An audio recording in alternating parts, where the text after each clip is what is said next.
Գիշերը, երբ քաղաքը քնում է, մենք արթուն ենք մնում քննարկելու ամենազգայուն թեմաները.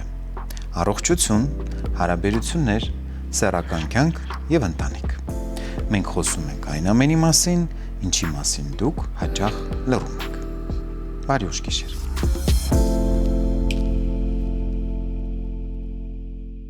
Դեպրեսիան այսօր ամենաշատ քննարկվող, բայց թերևս ամենաթերագնահատված խնդիրներից է։ Դեպրեսիան պարզապես տրամադրության անկում չէ, այլ ախտորոշում է, որը պահանջում է հատուկ բուժում։ Խնդրի հոգեբանական եւ բժշկական կողմերի մասին մենք կխոսենք հոգեբույժ, բժշկական գիտությունների թեկնածու, դոցենտ Մարգարիտա Թադևոսյանի հետ։ Բարի կես գիշեր, Տիկին Թադևոսյան, ուրախ եմ, որ իմ հյուրն եք այս գիշեր։ Բարև ձեզ, ես էլ եմ ուրախ, որ այստեղ եմ։ Եկեք սկզբից նախ փորձենք բացատրել մատչելի լեզվով, թե ինչ է դեպրեսիան, որովհետև այսօր աճ ու ձախ ամեն օր լսում ենք, թե մարդը նույնիսկ մի քիչ անտրամադիր է լինում, ասում է դեպրեսիա ունեմ, իրենց ախտորոշումներ են դնում, վիճակներ են գնահատում, որպեսզի մեզ լսողները հասկանան ինչ է դա, ինչ է դեպրեսիան։ Շատ ճիշտ բնորոշեցիք,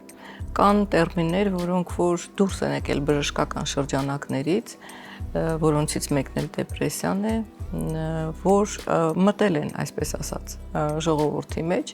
եւ պատե անպատե, պետքը չի, օգտագործում են այդ տերմինը չհասկանալով, որ դա հիվանդություն է։ Ես չեմ ուզում հիմա խտացնեմ ավելի գույներով, ասեմ, որ գիտեք, պետք չի օգտագործել, որովհետև դուք չգիտեք, թե դա ինչ է, բայց իրականում պիտի տարբերակենք վատ տրամադրությունը, տխրությունը, հավես չունենալը իրական հիվանդությունից։ Եթե մարդը առավոտյան արթնանում է, չի կարողանում, չի ուզում անկողնուց վեր կանալ, հավես չունի ինչ որտեղ գնալ, տխուր է, կամ անտրամադիր է, կամ ասում է ես չեմ ուզում այդպես մարդուն տեսնեմ, դա սովորաբար լինում է այդպիսի բաներ եւ դա պարտադիր չի, որ կապված լինի դեպրեսիայի հետ։ Բայց եթե այդպիսի վիճակը տևական է, լծակներ ուզում է գործադրել ու չի ստացվում, հարազատները նկատում են, որ մեկուսանում է, որ չի ուզում շփվի, որ այն մարդը չի, որը որ անցյալում եղել է, որ ավելի սակավ խոսքը սակավ է դարձել, չի ցանկանում աշխատանքի վայր գնալ, հետաքրքրությունների կորուստ ունի, եթե առաջ ժպտերես էր, ինքը ոնց որ այդ միջավայրում առաջինն էր, որ խմբեր էր կազմակերպում, տոնակատարություններ կազմակերպում, իսկ հիմա ինքը ստվերում ամնում, չի ուզում որևէ բանով զբաղվել, եւ դա 2 եւ ավել շաբաթ է տևում, եւ դրան գումարվում են նաեւ այլ վիճակներ, օրինակ անքնություն, քնի խանգարում, ախորժակի բացակայություն, որոշակի, ասենք, բաներ կապված սիրտանոթային գանգատների, բայց դրա տակը հիվանդություն չկա, ստամոքսաղիքային տրակտի, բայց դրա տակը իրական հիվանդություն չկա։ Եթե այդպիսի սիմպտոմներ են եւ դրանք տևական են, ոնց որ ես ասեցի 2 եւ ավելի շաբաթ, ապա այդ դեպքում մենք կարող ենք խոսել դեպրեսիվ համախտանիշի կամ դեպրեսիվ խանգարման էպիզոդի մասին։ Այսինքն շատ կարևոր է ժամանակահատվածը, որքան է տևում այդ վիճակը։ Շատ կարևոր է, որովհետև այս մեր շատ ծանր ժամանակաշրջանում եւ բոլոր վարքյանները շատ օգտագործվող են եւ նույնիսկ շատ մարդիկ ասում են ժամանակ չկա, ժամանակը շատ արագ է թռնում, այդ ժամանակ կարող են լինել այդպիսի նշաններ, բայց նրանք կարող են լինել եւ անհետանալ։ Եթե չեն անհետանում եւ մեկը մեկին գումարվում է եւ խորանում է, ուրեմն մենք այստեղ կարող ենք խոսել դեպրեսիայի մասին։ Տիկին Թադևոսյան, դեպրեսիան կարող է այլ ձևով արտահայտվել։ Շատերը մտածում են, որ անպայման պիտի արդյունքներ լինեն, ցանկություն չլինի, անկողնուց վեր կենա։ Իսկ հնարավոր է, որ օրինակ մարդը ունենա դեպրեսիա,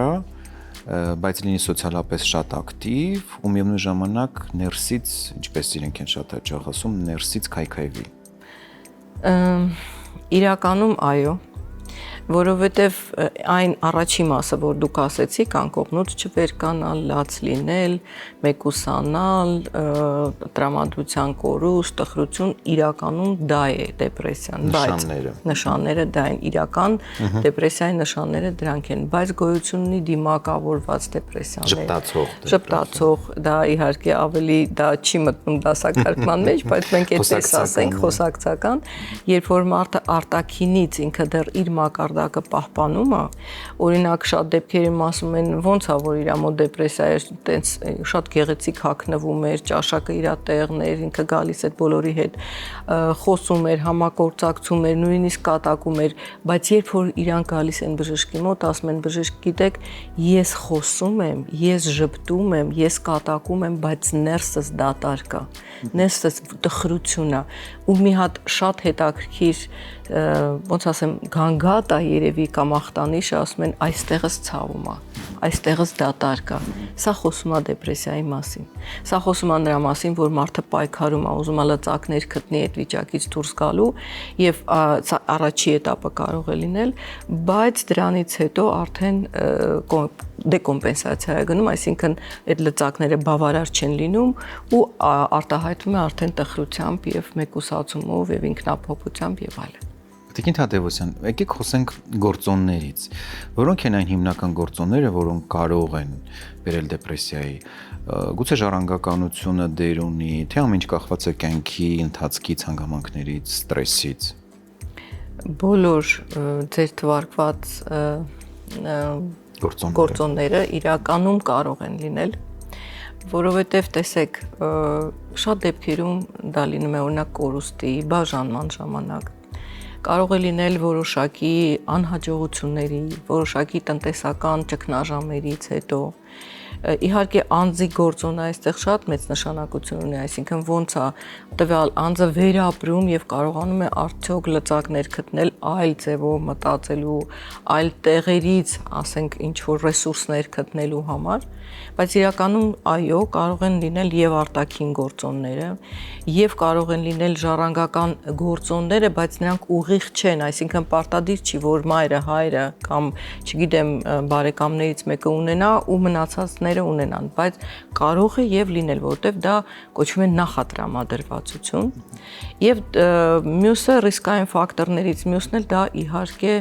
ոնց որ մենք ասեցինք ստրեսոգեն գործոններն են եւ նաեւ անձի առանձնահատկությունները, բնավորությունն էլ կարող է դեր խաղալ։ Ինչպես է դեպրեսիան ազդում կյանքի որակի վրա, հատկապես ինչն է սկզբում տուժում, որովհետեւ կարծիքները տարբեր են, ասում են, որ սկսում է կորել հետաքրքրությունը,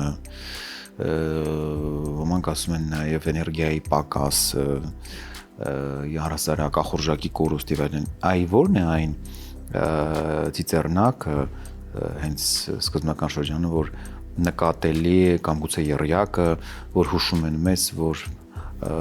դեպրեսիան արդեն սկսվում է կամ սկսվել է։ Գիտեք, ամենաառաջինը հիմա ներկայիս ժամանակաշրջանում դա հետաքրքրությունների լիարժեք կորուստն է։ Այսինքն երբ որ անձը ինչ որ մի բանով շատ հետաքրքրված էր կամ իր համար կյանքը գույնավոր էր, այդ անձը սկսում է ոչ մի բան իրան չի հետաքրքրում, ոչ մի բանի նկատմամբ հաճույք, այդ հաճույքի բացակայությունն է։ Կարող է ինքը ինչ որ մի բան անում է, գործում է, շարունակում է այդ գործունեությունը ծավալել, ոնց որ ծավալում էր, բայց խոսակցության ժամանակ ասում բժիշկ ես ոչ մի բանից հաճույք չեմ ստանում, այդ հաճույքի գործոնի բացակայությունը, էներգետիկ պոտենցիալի իջեցումը, այո, որովհետև շատ, գիտեք, շատ դեպքերում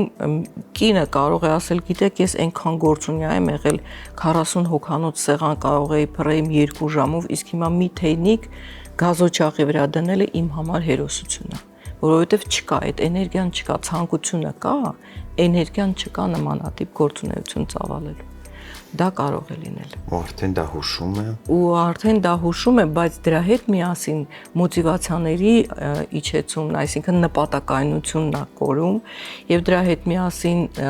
լինում է հոգեշարժական, այսինքն մարդը շատ ավելի քիչ է խոսում եւ դրա հետ միասին շարժումներն են դանդաղում եւ դրա համար ոչ մի ֆունկցիոնալ այլ ախտահարում չկա, այսինքն ոչ մարմնական հիվանդություն կա, ոչ հոդերի կողմից, ոչ ոսկրամկանային համակարգի կողմից, ոչ մի բան չկա, ամեն ինչը շատ նորմալ է, բոլոր հետազոտությունները նորմալ են, բայց շարժունակությունը իր դանդաղել է, խոսքը դանդաղել է, ընդ որում գլխուղեղի հետ ոչ մի խնդիր չկա։ Այդ բոլոր սրանք ոնց որ հիմնական այն խնդիրներն են, որոնք կարող են առաջացնել, կան եւ երկրորդական, ոնց որ դուք ասացիք, ախորժակի բացակայություն կամ ավելացում, քաշի ավելացում կամ քաշի պակասում, օրինակ եկել են պացիենտներ 15-20 կիլոգրամ քաշը իջեցված։ Քնի խանգարումներ կարող են լինել,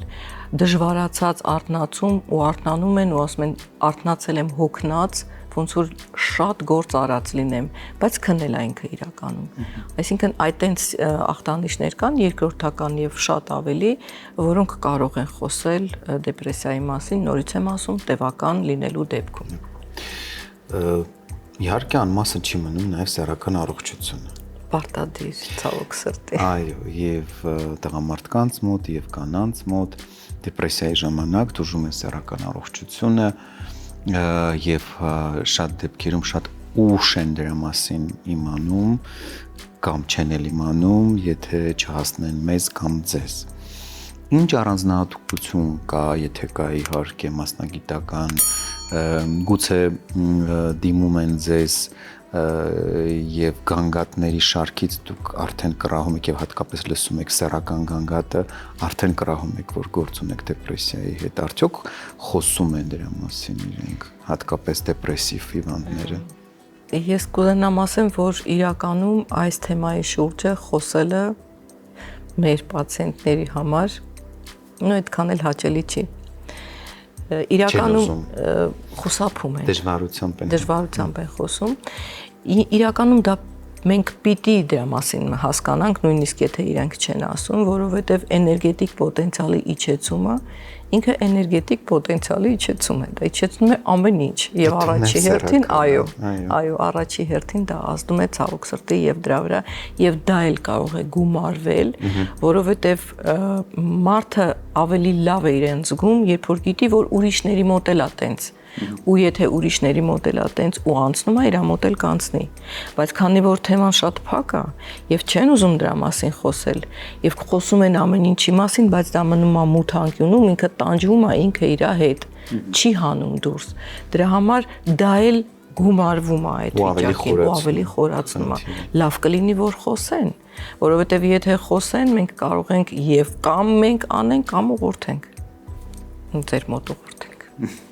Ինչպես նշվեց, դեպրեսիայի ժամանակ տուժում է առողջությունը, այդ թվում նաև սեռական առողջությունը։ Ի հայտ են գալիս բազում գանգատներ, որոնք իհարկե շտկելի են, պարզապես պետք է ժամանակին առանց ուշացնելու դիմել մասնագետի օգնությանը։ Եվ բնականաբար սեռական առողջությունը հնարավոր է ժամանակին վերականգնել թիմային աշխատանքի արդյունքում հոգեբույժի եւ սեքսապաթոլոգի համատեղ աշխատանքի շնորհիվ։ Սեռական առողջությունը այս դեպքում հնարավոր է վերականգնել եւ մեզ օգնության կարող է հասնել Հայսամ ընկերությունը իր Տադաֆորտ եւ Դապոքսեցին դեղամիջոցներով։ Երկուսն էլ նախատեսված են տղամարդու սեռական առողջությունը վերականգնելու համար։ Տադաֆորտը նախատեսված է էրեկցիայի խանգարումը բուժելու համար, իսկ Դապոքսեցինը վաղաժամ սերմնաժայթքման բուժման համար։ Տադաֆորտ դեղամիջոցը ունի երկու դոզավորում՝ 5 եւ 20։ 5-ը նախատեսված է ամենօրյա օգտագործման համար, իսկ 20-ը պլանավորված սեռական հարաբերությունից առաջ։ Դեղամիջոցը ունի հակացություններ, որոնց մասին բուժող բժիշկը պարտադիր պետք է տեղեկացնի պացիենտին։ Կախված նրանից, թե զուգակցող ինչ հիվանդություններ կան, բնականաբար դեղամիջոցը օգտագործվում է կոմպլեքս բուժման ընթացքում։ Տադաֆորտը ի տարբերություն նախորդ սերնդի ներկայացուցիչների ունի եւս մի կարևոր առավելություն՝ ազդեցությունը, նրա ազդեցությունը կազմում է մոտավորապես մինչև 36 ժամ։ Այսինքն դեղամիջոցը օգտագործելուց հետո պացիենտը կարող է 36 ժամվա ընթացքում ունենալ սեռական հարաբերություն։ Դապոքսեցին դեղամիջոցը, ինչպես նշեցի, նախատեսված է վաղաժամ սերմնաժայթքման բուժման համար եւ նույնպես ունի երկու դոզավորում 30 եւ 60։ Դոզայի ընտրությունը որոշում է բժիշկը ելնելով խնդրի վաղեմությունից եւ խորությունից։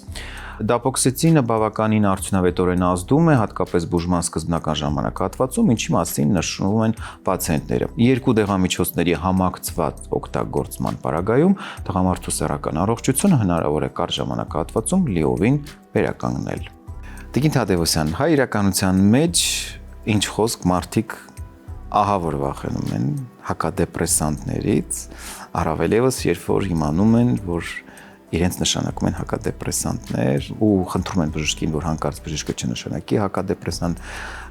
նախապես ասելով, որ ես չեմ ուզում բույս դառնալ, բանջարեղեն դառնալ, ես չէ որ պետք է ասեմ, դա ձեր ոլորտն է, իհարկե ուղղակի մեզ էլ են դա ասում, քանի որ մենք այսպես թե այնպես մեր բուժման ժամանակ նույնպես նշանակում ենք սպეციფიկ իհարկե հակադեպրեսանտներ, որոնք լավացնում են սեռական ֆունկցիան։ Ինչ անել, ինչից սկսել, որպեսզի մեր պացիենտների եւ ընդհանրապես ազգաբնակչության մեջ փոխվի մոտեցումը, որ նույնի դեպ կան եւ հորմոնների առումով, երբ որ գործ ունենք էնդոկրին որևէ խնդրի հետ, նախապես ուշացնում են, որ հանկարծ ինձ հորմոն չնշանակեք։ Դե դուք արդեն սկսել եք այդ գործունեությունը, դա իրազեկումն է, որտեղ ամենակարևորը, որ անձը կամ պացիենտը, որ պետք է այդ դեղերը ընդունի, ինքը վստահ լինի ցուցումների եւ հակացուցումների մեջ, վստահ լինի։ Եվ դրա մի գործոնը, մի կոմպոնենտը դա հենց այս իրազեկումն է, որը մենք հիմա անց ենք անցնում, երկրորդը բժշկի կողմից բավականին մանրակրկիտ բացատրությունը, դեղորայքի հետ կապված նրա բարդությունները, կողմնակի էֆեկտները, դրական էֆեկտները, որովհետև չկա դեղորայք, որը չունենա իր բարդությունը։ Նույնիսկ ես միշտ ասել եմ, անալգինը ունի իր մեծ քանակությամբ հակացություններ, բայց դուք բոլորդ խմում եք։ Այդ պատճառով մենք պիտի մի քիչ ջանք թափենք, թե սուբյեկտիվ անձը, այսինքն բժիշկը, թե օբյեկտիվ այսենց հանրային քննարկումների, հանրային բացատրությունների ժամանակ, որպեսզի անձը, որը որ այդ դեղորայքը ընդունելով կարող է դուրս գալ իրավիճակից, արհեստականորեն չմնա այն մյուս ափում, չմնա առանց բուժման։ Դրա համար ես կուզենամ ասեմ առաջինը, որ մենք հիմա ունենք այս նոր սերնդի դեղամիջոցներ, որոնք բացարձակապես բույս չեն սարքում, որովհետև ոչ մի բժիշկ հիմա հենց իր հեղինակության համար չի ուզենա պացիենտին այդ վիճակում տեսնի, որովհետև սա կանվեյեր է, մեկը իմացավ, մյուսը իմացավ, բժիշկը կմնա անգործ եւ պացիենտը կմնա առանց բուժման։ Դրա համար իրականում, եթե լուրջ իհարկե վերաբերվենք այս հարցին, իրականում հակադեպրեսանտը դեղ է։ Իրականում, եթե կա հիվանդություն, ուրեմն պիտի լինի դեղ։ Եթե կա դեպրեսիա, կա հատուկ դեղամիջոցներ, դրանք հակադեպրեսանտներն են, որոնք որ ունեն այնպիսի կողմնակի էֆեկտներ, ոնց որ բոլոր դեղորայքները ունեն։ Դրա հետ միասին նաև նրանք ունեն առավելություններ, որովհետև այս մեր ներկա դարաշրջանում հենց այս դեղամիջոցների շնորհիվ մենք կարող ենք ասել, որ դեպրեսիան բուժելի է։ Եվ շատ դեպքեր մենք ունենք, երբ որ 6 ամսից մինչև տարիներ մարդիկ չեն դիմում որևիցե կանգատներով եւ շատ դեպքերում նույնիսկ մենք կարողանում ենք հանել դեղամիջոցները եւ հիվանդը արդեն ապրում է իր առօրյա կյանքով առանց որևիցե դեղամիջոցների։ Իդեպ միֆերից մեկը հենց դա է, որ պատճառ է դառնում հրաժարվելու հակադեպրեսանտներից, որ եթե սկսեմ ընդունել, պիտի ամբողջ կյանքում ընդունեմ, ամբողջ կյանքի կտրվածքով ընդունեմ եւ այլն, այսինքն շատ կարեւոր է հատկապես ընդգծել, որպեսզի մեզ հետևողները հասկանան, որ բոլորովին պարտադիր չի եւ դա որոշում է բժիշկը ու նոր սերնդի հակադեպրեսանտները տալիս են այդ հնարավորությունը ոչ թե ամբողջ կյանքի ընթացքում, այլ որոշակի ժամանակահատվածում ստանալ, որպեսզի ձերբազատվեն խնդրից։ Այո, ես դեռ համաձայն եմ, բայց ուզում եմ ասեմ, որ ես չեմ ուզենա որևիցե դեղամիջոց իդեալականացնել։ Մեծամասամբ մենք կարող ենք մանավանդ ինչքան շուտ են դիմում, այնքան ավելի արդյունավետ է լինում, եւ մենք կարողանում ենք օգնել պացիենտին դուրս գալ իրավիճակից եւ երկար ժամանակ, չեմ կարող ասել ինչքան, բայց երկար ժամանակ կախված է վիճակից, ծանրությունից, տարիքից, սեռից, բայց կարող ենք անել այնպես, որպեսզի պացիենտը ապրի իր լիարժեք կյանքով։ Այստեղ իհարկե ես չեմ ուզում ասեմ, որ դա 100%-անի է, բայց այդ տենդենսը շատ մեծ է եւ մենք հասնում ենք արդյունավետության։ Բայց մի բան եմ ուզում ասեմ, որ միշտ երբ որ գալիս են մեր մոտ եւ ձեր մոտ, չգիտեմ ինչի, եթե երբ որ գնում են ընտանեկան բժշկի մոտ կամ այլ բժիշկների մոտ, այդ հարցը չեն տալիս, բայց մեզ մոտ որ գալիս են, ասում են բժիշկ ջան, որ խմեմ, էլ չեմ հիվանդանա, գարանտիա տալիս ես։ Մենք գարանտիա չենք տալիս իրականում, բայց մենք ամեն ինչ անում ենք, որ հիվանդը դուրս գա իր վիճակից եւ երկարատև որևիցե բուժում չստանա, որովհետեւ միայն վիրահատության միջոցով կարող է հիվանդը ձերբազատվի իր հիվանդությունից։ Այն էլ ոչ միշտ։ Մեն էլ ոչ միշտ։ Իսկ մնացած բոլոր դեպքերում հակվածությունը կարող է լինել։ Գործոնները կարող են նորից լինել, այլ ինչ որ ստրեսային իրավիճակներ կարող են լինել, որոնցից իդեպ դուրս են գալի ավելի թեթև եւ իրանք դրա մասին ասում են, որ առաջի անգամ երբ որ ես հիվանդացա շատ ավելի երկար էր, իսկ հիմա բժիշկ ջան, մի ամսում, 2 ամսում ես այդ վիճակից դուրս եկա, այնպես որ վախենալ պետք չի։ Այս հարցում իհարկե մի նրբություն էլ կա, որի կապակցությամբ եւ մեզ են միշտ հարցնում եւ ձեզ, մասնավորապես հակադեպրեսանտների ազդեցությունը սեռական ֆունկցիայի վրա։ Եվ ես միշտ իհարկե բացատրում եմ այցելուներին, վստահ եմ դուք նույնպես, որ դեղը, որը նշանակել է բժիշկը, պարտադիր դուք պետք է օգտագործեք եւ դեղը ունի բազմաթիվ կողմնակի ազդեցություններ եւ սեռականն էլ կարող է տուժել, կարող է եւ չտուժել, կախված դեղի տեսակից, դոզայից, տևողությունից, բայց դա շտկելի է եւ հոգեբույժի եւ սեքսապաթոլոգի տանդեմը համատեղ աշխատանքը բերում է նրան, որ կարգավորվում է եւ հոգեկան առողջությունը եւ սեռական առողջությունը եւ դրանից վախենալ պետք չէ։ Պետք չէ, որովհետեւ իրականում կան դեղամիջոցներ, դուք էլ նշեցիք, ես էլ կարող եմ նշել, որ կան դեղամիջոցներ, որոնք պետք է շեշտեմ ժամանակավոր կարող են ազդել ֆունկցիայի վրա, բայց դա չի նշանակում, որ դա վերջնականապես է, որ դա անբուժելի է եւ չի կարելի որևիցե կերպ օգնել։ Եթե կան խնդիրներ, դե մենք բոլորս գիտենք, լատիներեն ասեմ locus minoris resistentia, այսինքն մարմնի թույլ օղակը, եթե դա այդպես է, եթե կա թույլ օղակ եւ դա է թույլ օղակը, մենք ուղղորդում ենք արդեն սեքսապաթոլոգների մոտ։ Եթե դա միայն դեղորայքի կողմնակի ազդեցությունն է, դա շատ արագ դուրս է գալիս, երբ որ դեղը արդեն կամ փոխում ենք, կամ դեղորայքը արդեն հանում ենք, որտեղ հիվանդը արդեն ապակինվում է։ Այսինքն դա ուղղելի բան է եւ դուք ճիշտ եք ասում, բացարձակապես վախենալ պետք չէ։ Տիկին Թադևոսյան, քիչ չեն նաև այն դեպքերը, որքանով որ ես նաև նկատել եմ պրակտիկայում, դեպրեսիայի ժամանակ սուիցիդ մտքերը, ինքնասպանության մտքերը։ Եվ ելնելով նաև մասնագիտական մեր փորձից, դեպքերից, հիշեցի մի դեպք, որը կապված է եղել հենց սեռական խանգարման հետ։ Ասոցացվել էր նաև պացիենտը ուներ նաև սեռական խնդիր։ Այ որոնք են այն կարմիր գծերը, կարմիր դրոշակները, որոնք տան անդամներին մեզ հուշում են, որ պետք է անպայման շտապել, քայլանել, մարդուն օգնելու համար այդ վիճակից դուրս բերելու, որպեսզի այդ չհասնի դրան։ Գիտեք, ինքնասպանությունները դրանք մի քիչ այլ եւ նեղ թեմա են, եւ միշտ երբ որ ես առնչվում եմ այդ թեմայի հետ, շատ զգուշությամբ եմ խոսում, որովհետեւ կարող են հակասական մտքեր առաջանալ, կարող են ավելորդ վախել առաջանալ մարդկանց մոտ, եւ ես մի բան մենակ կարող եմ ասեմ, որ շատ մեծ մեծ դեր ունի եւ մեծ է դերը, կարելի է ասենց ասել, հարազատների ցանկացած հոգեկան եւ մասնավորապես դեպրեսիայի ժամանակ, հոգեկան հիվանդությունների եւ մասնապես դեպրեսիայի ժամանակ, որովհետեւ աջակցությունը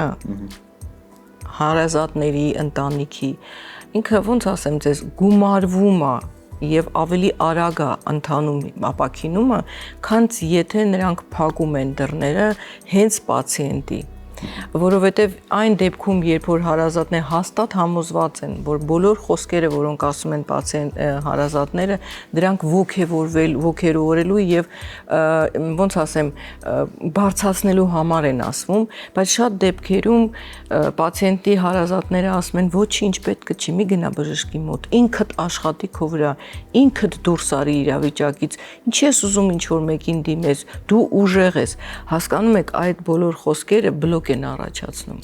որովհետև մարդը սկսում է պարտավորված լինել, ես ուժեղ եմ, չեմ կարող դուրս գամ, ուրեմն իմ վիճակը ինչքան վատ է, որ չեմ կարող դուրս գալ։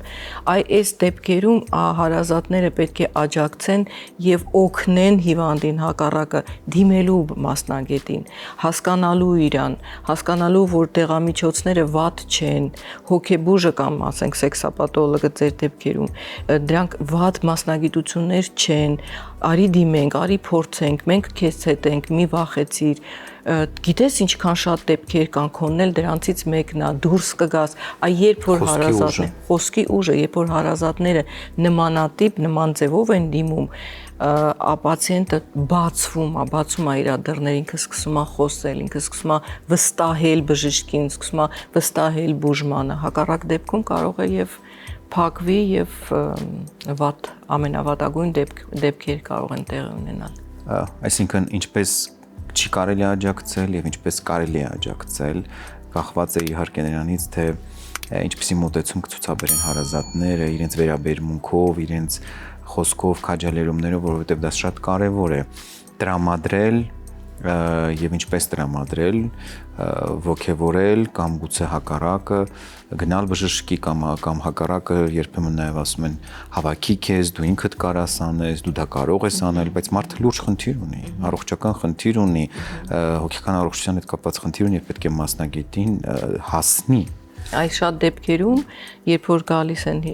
մեզ մոտ հիվանդները, ասում են բժիշկ ջան, գիտեք, մենք ուզում էինք գայինք, բայց ինձ հասկացող չկար։ Ինձ ասում են, այ ոնց որ դուք եք ասում, հավաքի քեզ, դու ինչա չես կարող, էդ ինչա, որ գնա մի հատ զգեստ առ քեզ համար, արի գնանք միտեղ ընտրենք, դա լավ բաներ են, դրանք շատ լավ բաներ են, դրանք օգնող են, բայց ոչ դեպրեսիայի ժամանակ։ Դեպրեսիայի ժամանակ անհրաժեշտություն կա միջամտության, կլինի հոգեթերապևտի, կլինի հոգեբուժի, այսինքն այստեղ դեղորայքային եւ խոսքային թերապիան շատ կարեւոր է նաեւ, ինչպես նաեւ մենք նշեցինք հարազատների եւ ընկերների աջակցությունը։ Տիկին Թադևոսյան, շատերին է հետաքրքիր վստահ եմ։ Դեպրեսիայի բուժումից հետո կյանքի գույները վերականգնվում են, հնարավոր է վերադառնալ, ինչպես իրենք են ասում են, հին ու բարի օրերին, զգալ նախկին ուրախությունը, թե դա խաբուսիկ է կամ ժամանակավոր է։ Ժամանակավորի մասին ես չեմ կարող ասել, որովհետև ամեն ինչ հարաբերական է եւ ամեն ինչ ժամանակավոր։ Գույների մասին ես կարող եմ վստահ ասեմ, որ վերադառնում են։ Նույնիսկ շատ նկարներ կան, շատ հիվանդների կողմից արված, նույնիսկ իրանց խոսքերն են այդպիսին, որ ասում են մոխրագույներ կյանքը, սև ու սպիտակ էր կյանքը։ Ես հիմա գույներ եմ տեսնում։ Կարող են նույնիսկ ասել, որ գիտեք, ամեն ինչը նենց անբնական էր, նենց արհեստական էր, բայց հիմա ես տեսնում եմ շունչը, տեսնում եմ ծառերի գույնը, զգում եմ ծաղիկների հոտը, դա վերականգնվում է իհարկե։ Ինչ խորհուրդ տանք այն զույգերին, որոնց հարաբերությունները անձնական, սեռական վատացել են դեպրեսիայի պատճառով, մասնավորապես զուգընկերներից մեկի մոտ կա դեպրեսիա, բայց չգիտես ինչի, հայկական սովորույթի համաձայն չեն ուզում դիմել մասնագետի։ Մի քիչ այսպես ասեմ, եթե չգիտեն, որ դեպրեսիա է, ոնց դիմեն, բայց եթե դեպրեսիա է ու իրանց մեջ առաջացել է ինչ-որ սառնություն, ապա այդ դեպքում իհարկե խորհուրդ ես չեմ կարող տալ, որովհետև մի քիչ դժվար է խորհուրդ տալ մանավանդ որ չգիտեսում, բայց իմ սուբյեկտիվ կարծիքը այստեղ այնպիսին է, որ եթե զույգերը իրականում իրար կարիքն ունեն, եթե տեսնում են, որ մեկի մոտ ինչ որ խնդիր կա, միգուցե կարող են եւ շատ դեպքերում պետք է որ իրանք աջակցեն, այսինքն ոչ մեկ ավելի լավ չգիտի իր զուգընկերոջը, քան թե դու։ Եթե դու չգիտես, դա խնդիր է։ Իսկ եթե դու գիտես, փորձի բացի իր հոգու դռները, փորձի խոսել իրար հետ, փորձի աջակցել իրան,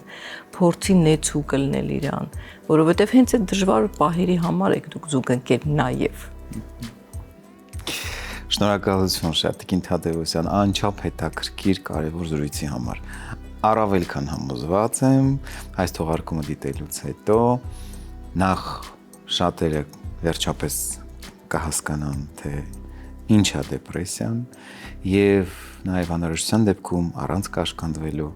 կդիմեն համապատասխան մասնագետի օգնությանը։ Ես էլ հույսով եմ եւ կարծում եմ, որ այդպես էլ պետք է լինի։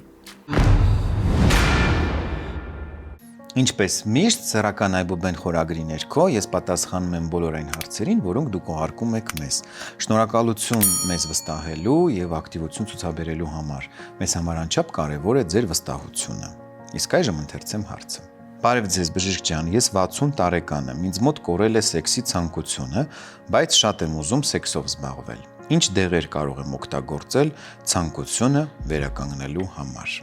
Թեև մենք այս հարցին անդրադարձել ենք մեր նախորդ թողարկումներում, բայց շարունակում ենք ստանալ հարցեր, ինչը խոսում է այն մասին, որ խնդիրը շատ տարածված է։ Ցավոք իհարկե, եւ մենք բնականաբար միշտ անդրադառնում ենք եւ սիրով պատասխանում ձեր հարցերին։ Նախ պետք է նշեմ, որ մինչև դեղորայքի մասին խոսելը պարտադիր պետք է բացահայտել պատճառը։ Իսկ 60 տարեկան տղամարդու մոտ սեռական ցանկությունը կարող է նվազել տարբեր պատճառներով։ Որպես կանոն, իհարկե, այստեղ պետք է նշեմ տարիքային գործոնը։ Ի դեպ, այս թեմայով մենք առաջիկայում ունենալու ենք ծավալուն եւ հետաքրքիր հարցազրույց համապատասխան մասնագետի հետ, որի ընթացքում քննարկելու ենք տարիքային դերը սեռական խանգարումների առաջացման հարցում, դրանց լուծման եղանակները, բուժման ժամանակակից մեթոդները եւ այլն։ Այնուամենայնիվ պետք է նշեմ, որ այս տարիքում որպես կանոն նկատվում է սեռական հորմոնների, մասնավորապես տեստոստերոնի նվազում, որը բնական ֆիզիոլոգիական process է։ Բացի այդ, չպետք է մոռանալ, որ այս տարիքում քիչ չեն զուգակցող այսպես կոչված կոմորբիդային հիվանդությունները, որոնք այսպես թե այնպես կարող են նվազեցնել սեռական ակտիվությունը։ Օրինակ, շատերի մոտ այս տարիքում նկատվում է զարկերակային ճնշման բարձրացում։ Ինչու՞ չէ, քիչ չեն վահանաձև գեղձի խնդիրները, շագանակագեղձի խնդիրները, որոնք համալիր կերպով բերում են սեռական ֆունկցիայի նվազման։ Պակաս կարևոր չեն նաև հոգեբանական գործոնները, այս տարիքում հաճախ նկատվող դեպրեսիան, տագնապը, լարվածությունը, նյարդային խնդիրները եւ այլն։ Շատ կարևոր է պարզել միջանձնային հարաբերությունների բնույթը, արդյոք ներդաշնակ են թե ոչ, եւ նոր դրանից հետո արդեն անցնել հետազոտական փուլի, բժիշկը արդեն կարող է նշանակել համապատասխան հետազոտություններ եւ վերջում արդեն ունենալ ախտորոշում։ Անչափ կարևոր է պարզել, թե տղամարդը արդյոք ունի որևէ այլ հիվանդություն եւ արդյոք դրա կապակցությամբ ստանում է բուժում թե ոչ եւ նոր դրանից հետո նշանակել համապատասխան դեղամիջոցները։ Որպես կանոն, սեռական ֆունկցիան կարգավորելու համար նշանակվում են եւ բուսական եւ քիմիական ծագման խթանիչներ, վիտամիններ, միներալներ, ինչու՞ չէ նաեւ արյան շրջանառությունը կարգավորող դեղամիջոցներ, անհրաժեշտության դեպքում նաեւ հորմոնային դեղեր։ Սա արդեն պարզ է լինում հետազոտական փուլը մանրակրկիտ անցկացնելուց հետո, երբ պարզ է լինում ամբողջական պատկերը։ Բուժման ընթացքում պարտադիր է նաև զուգընկերուհու ներգրավումը, որպեսզի բուժումը լինի ամբողջական։ Եթե անհրաժեշտություն է առաջանում, նշանակվում է նաև ֆիզիոթերապևտիկ բուժում։ Հաշվի առնելով տարիքային առանձնահատկությունները, ինչպես նաև ցուցումներն ու հակացուցումները, նման դեպքերում սովորաբար կարելի է նշանակել բուսական ծագման խթանիչներ, որոնք համեմատաբար առավել անվնաս են, չեն առաջացնում կախյալություն, բայց ամեն դեպքում չպետք է մոռանալ, որ նման դեպքերում պարտադիր պետք է խորհրդակցել բուժող բժշկի հետ։ Այս հարցում կարող է արդյունավետ լինել մեր հաղորդման գործընկեր Bonfarm ընկերության Megapotence Long բուսական հավելումը։ Megapotence Long-ը բացառապես ունի բուսական ծագում, համալրված է վիտամիններով եւ միներալներով, որոնք առանձին ընդունվում են բուժման ժամանակ եւ դեղատուփի մեջ էլ նրանք ընդգրկված են առանձին, ինչը ավելի արդյունավետ է դարձնում բուժումը։ Megapotence Long-ը ունի նաև մի առավելություն, չի առաջացնում կախյալություն, ինչը շատ տղամարդկանց համար չափազանց կարևոր է, քանի որ ինչ-ինչ պատճառներով նրանք չեն ուզում ընդունել քիմիական ծագման դեղամիջոցներ։ Առավելություններից է նաև այն, որ Megapotence Long-ի ընդունման ժամանակ պացիենտները բուժման հենց սկզբնական շրջանում արդեն իսկ նկատում են բավականին արտահայտված արդյունավետություն։ Իսկ այսօրվա համար այսքանը։ Դիտեք մեզ ATV եթերում յուրաքանչյուր ուրբաթ, ինչպես նաև բաց մի թողեք կրկնությունները։ Չմոռանաք նաև բաժանորդագրվել YouTube-յան ալիքին եւ ամենակարևորը նաև հետևեք մեզ սոցիալական հարթակներում։ Եվ ամենավերջում հիշեք, սեռական առողջությունը անչափ կարևոր է, որովհետեւ դրանից է կախված կյանքի որակը։ Եղեք առողջ եւ երջանիկ։